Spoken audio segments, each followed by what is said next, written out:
Hey folks, this is Matt Rainwater, and today we're going to be reading episode 59 of Trailer Park Warlock. And so, picking up from where we last left off, Darla and Pointu are now going on an adventure through time and space, basically. Not really time and space, more like through memories. To get themselves and everybody else out of the Will of Abandon. So, let's get going. All these memories are merging in some real peculiar ways. Oui. There doesn't seem to be a rhyme or reason, madame. The wheel is falling apart. We must act now or be trapped in la magie forever. So what do? We must begin with the most crucial memory. Your childhood? Or when you first met Ravenstone? No. The memory that will supply us with needed power. So, yeah, as part of these memories breaking down, we see all these different versions of Pointu, right? Picking grapefruit. We also see Napoleon and somebody else here in the background. I believe you are familiar with it, madame. It was meant for you, no? And so we finally get around to that grapefruit that Bev threw into the stadium. Yep, that's the one. But how the hell did you know it would be here? This is an early and originating memory, no? Whose memory is it? It's the grapefruit's, of course. Huh. Trailer Park Warlock, the phantom guise of language. So, grapefruit has memory. And now we go into sort of Victorian England here. And of course, as part of the whole memories breaking down thing, we see a memory of Jake, a memory of Gran here in this magic shop. And we see Henry here. And a pirate that looks very suspicious walks in. Jake, boy, you already got a perfectly good astral projection book at home. Aw, but Gran... How may I help you today, friend? Hello there, greetings and whatnot. Might I gander at your feeder surplus, matey? Ah, yes. Follow me to the back room. But do keep your voice down. Everything you see in here was imported by the Shock Hot Brigade. That's a callback. That's a callback to Leah and her pirate crew. Well, shiver me timbers, mate. And this is, it's Darla. Darla is basically pretending to be a pirate. What a haul you've got here. And there's Pointu's wand. That wand there looks to be up me alley. Ah, yes, an excellent choice. May I? Certainly. Truly worth the price of a galleon in itself. Forged by John Dee in service of Queen Elizabeth's court, no less. I'll take it. Terrific. And how will you be paying? Thief! Thief! So, after that scoundrel, she can't be far.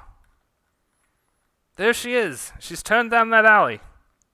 Merci, madame. Marvelous work. But our task is just begun. I'm kind of losing my Pointu accent for a moment. We'll get it back. For I need a memory from each of us trapped in la magie.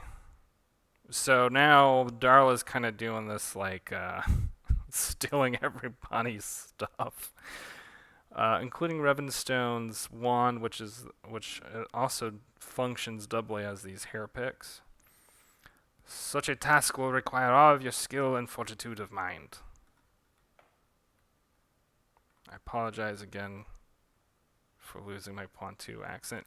I was just looking at this panel, I like this panel a lot, where she's stealing Leah's gun. And now she's stealing her own hat. A willingness to accept the contradictions of the wheel's chaotic power. I promise it will help us get out of here. I just don't see why I can't be in on your secret. What, is he paying you to do this? Confidence to endure the strains of friendship. Respect to the needs of the memories dearest to yourself. I trust you will take great care of it. But of course, mon ami. Merci, Darla. C'est merveilleux. That was a bit of a trip, wasn't it? I've got to admit, after all is said and done, I'm a little confused by all this, Pointu. I kind of don't feel like I'm real right now. In a way, what you feel is true, as all magic is only as real as words are real. So too have we taken on the phantom guise of language in this place. So you're saying right now we're each like one letter forming a word together? Oui. It is named a spell for a reason, no? Oh, I think I get it now. We've all become like the lines that inscribe a sigil, but only you were meant to be inscribed. We misspelled the will of abandon. Oui, that is very perceptive of you, madame. But let us correct the misspelling and utter this word no more. To be continued. So, hopefully that wasn't too obtuse. But this that last part of this episode was basically a way of just reiterating what Pointu had already said in the last episode,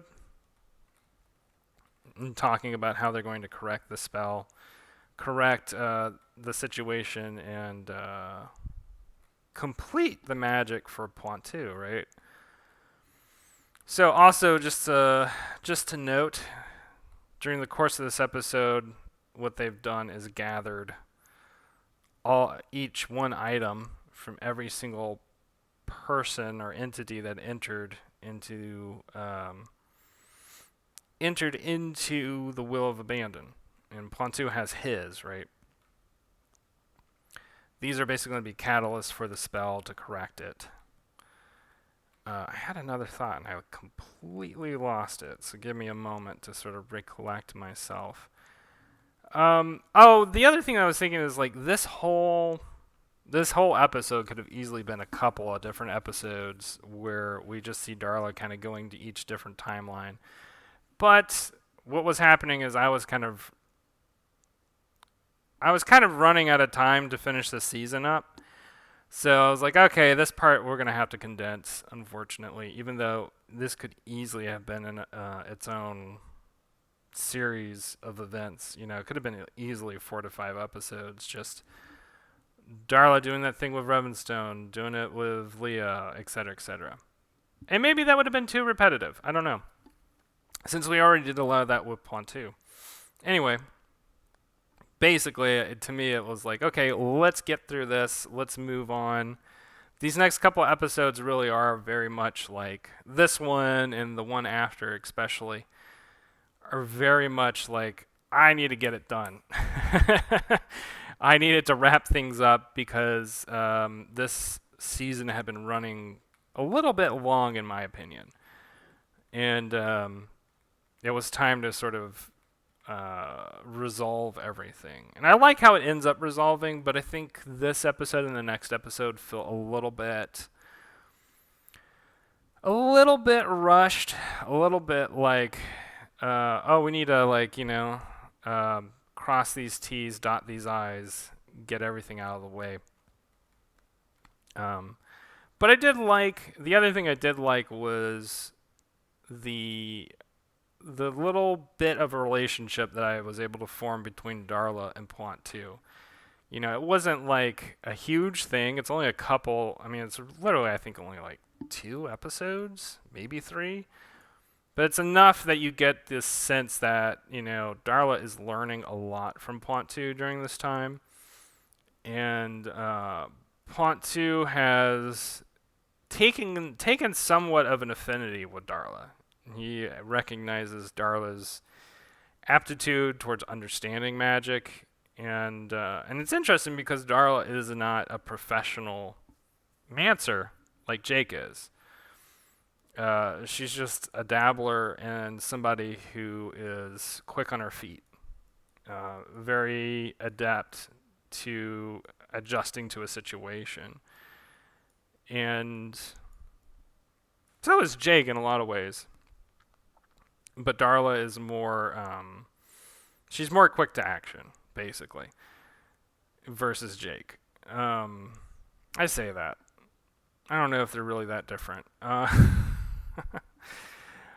Anyway, point being, there's a lot that Pointu's learning about Darla, and this is an opportunity for, this is an opportunity for readers to sort of get to know Darla as a character more. And point being also to establish that for the later seasons, because she will figure in pretty important ways. In season 3, she figures in important ways in season 4. Still kind of, as somebody who is writing season 4 right now, still kind of figuring out how all that is going to work together.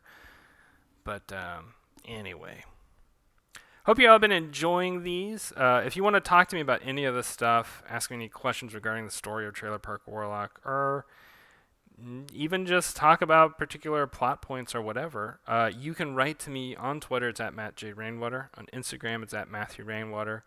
Patreon, it's patreon.com/Matt J. Rainwater.